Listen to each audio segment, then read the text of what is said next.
People are lauding you for arresting them. But when they see extrajudicial killings and when you don't take them through the process of law... You warned the government. I warned them not once, several times. I even wrote to them. But Mr. Laghari, when was enough enough? Wasn't enough too late? Didn't you call the game too late? Enough was enough. When all my advice, whether it related to the corruption in government, whether related to violation of the constitution vis-a-vis the provinces, whether it related to custodial killings, all those I kept advising, I kept trying to correct the government, save the government in as good a manner as possible.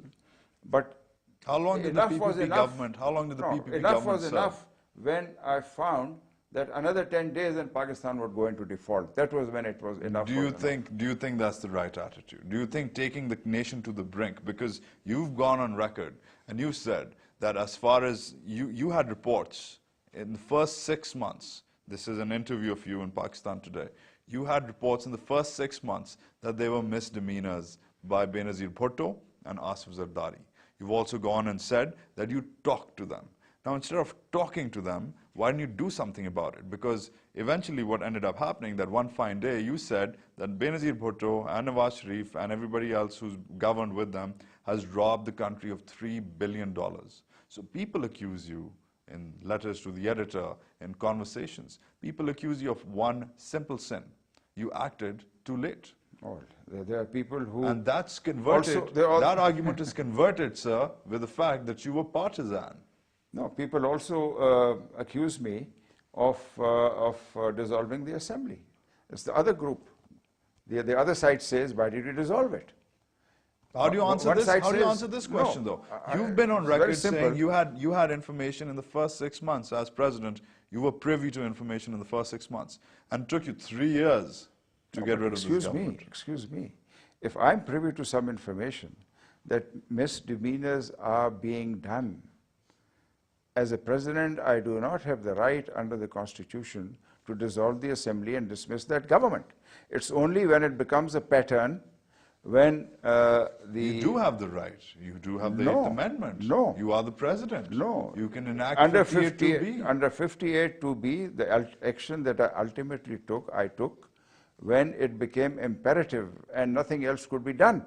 Otherwise, I think it is the duty of the president to send back wrong decisions. People also say that with Benazir Bhutto and Nawaz Sharif and you, with this troika, it was also a matter of izzat, of honor, that your protocol was breached, that you were not taken seriously, that you were called things like Farooq Yar, Farooq Bhai, while you were president. No, Farooq Bhai, yes, she would call me Farooq Bhai. I'm talking about Zardari. Zardari never called me anything. He would never address me like that. How dare he or anyone else do that? Nobody ever did that to me. These were all stories that were cooked up and came in the press, and I can't go around, objecting to everything that is written there. But I think I'm on record having rejected all this nonsense. We have to take a short break here, Mr. Laghari. We're talking to Farooq Laghari. You're watching Talk Back. Stay tuned.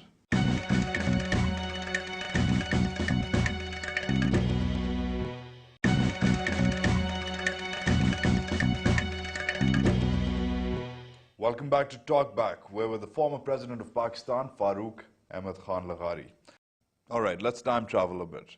One of the black spots, so to say, during your presidency, a couple of scandals. First of all, the trip you took out to attend your son's graduation ceremony got a lot of press, good and bad, ugly or whatever you want to call it.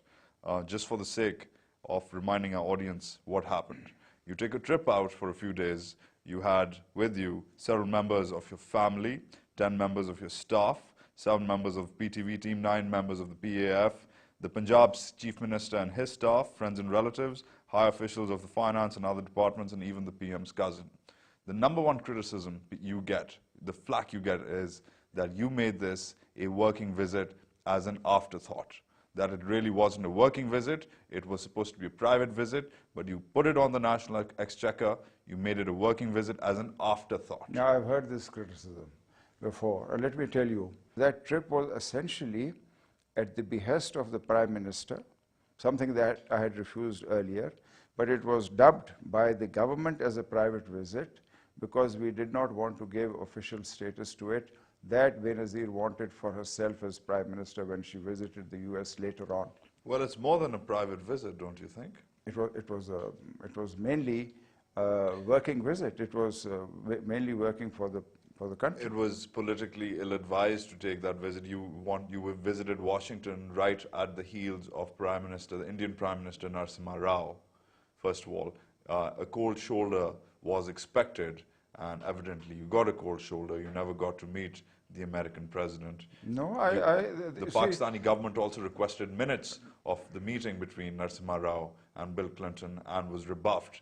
Nobody That's gave... another matter why they were rebuffed regarding the minutes of the meeting of Clinton and Narasimha Rao.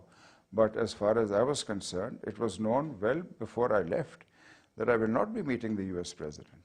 I had a meeting with the Vice President. With the Vice President. And I had just a at that meeting, several congressmen and senators who were invited never came. Your visit wasn't taken seriously by the Americans. Well, that's the flack you get. But that is a decision, that was a decision of the government of Pakistan, not my personal decision. My personal decision was that I will not go. Mr. Laghari, how can the government of Pakistan decide when the president or when the president should not? No, the government of visit Pakistan, the United States. The cabinet, the president of Pakistan, the government of Pakistan always advises the president. And unless there are very serious objections by the president is supposed to go by that advice. Bottom line, we just read the list out of the people who were around. Do you think that people should be such a long list of people should be put on tap as far as the National Exchequer is concerned? Parts of your family visited, there were reports in newspapers that people visited Disneyland. There were reports that you visited. Nobody visited There were reports Disneyland. that you That is visited your incorrect. friends. Nobody visited Disneyland from our party. We went nowhere near Disneyland. Moving on, forget Disneyland. But do you think, considering the state of the National Exchequer at that time, which you're very familiar with, you know what was going on, do you think that Pakistan, the nation of Pakistan, could afford such a trip to its president, whether it's a working trip or a private trip? Yes, but it wasn't an extraordinary trip. It was something that whenever a president or a prime minister... Do you recall the number your lawyer put up? No, I don't recall exactly how many went. But there are a number of officials who go. They have to attend meetings. They have to arrange meetings. Newspapers were saying there was 100 million rupees spent on that trip. Well, I forget the figure now, but it was never a charge brought against me by anyone. The papers had a heyday with it. Well, there were people in the opposition who always tried to find something wrong. And when they couldn't find anything else wrong, they would hang on to a thing like this. Okay, the second scandal which marked your term was the land scandal, the land deal with Yunus Habib. Now, you have gone on the record several times and made it very clear about what happened. This is effectively, correct me if I'm wrong, but this is what your story is. Your story is that you didn't know this man, you bailed out the Mehran Bank, you just knew him in a professional category. I never bailed out any bank. You suggested the bailout of Mehran Bank. No, I never suggested anything. In what position would I suggest a bailout? When you were the interim finance minister. So yes, because I'll tell you why. Now I remember, there were very large funds of the ISI placed in Mehran Bank. And you wanted to keep the interests of the government at hand. Yes. This is your version. Yes. You also just knew him in a professional category. You met him at a VIP lounge at an airport. You said, hey, I have some land. Do you have some buyers? I said, I have land which I want to sell. I was selling my land. I wasn't buying it. And I was selling it at market rate. When my deal was done... Didn't you bother? No, he did not become notorious well, later, I don't know, but he was already involved with the Mehran Bank scandal of the late 80s, early 90s. I wasn't aware of that. You didn't bother doing a background check? No, I didn't. And what about the buyers? Did you do a background check on that? I've been selling land to sustain my politics and my life over a long period. I've sold much of my ancestral land. And this was a piece of land which I owned with my sisters and my mother. My own share was a very small share in that.